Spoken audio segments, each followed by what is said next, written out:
Bismillahirrahmanirrahim.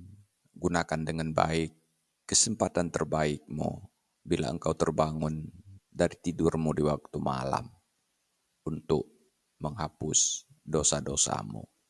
Caranya, ketika engkau terbangun dari tidurmu di waktu malam, bacalah La ilaha illallah wahdahu la syarikalah lahul mulku wa lahul hamdu wa huwa ala kulli syai'in qadir.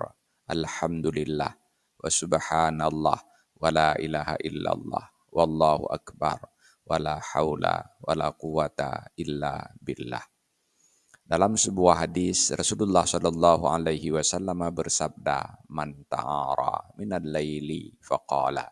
Siapa saja yang terbangun dari tidurnya di waktu malam, maka ia membaca La ilaha illallah wahdahu la syarikalah lahul mulku wa lahul hamdu wa huwa ala kulli syai'in qadir.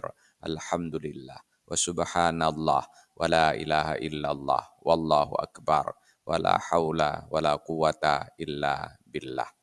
Setelah itu ia membaca Allahumma ghafirli, atau ia berdoa, maka doa-doanya akan diijabah oleh Allah Subhanahu wa taala. Jika ia berwudu dan ia sholat, maka sholat-sholatnya akan diterima oleh Allah Subhanahu wa taala. Wallahu a'lam bishawab, walhamdulillahi rabbil alamin.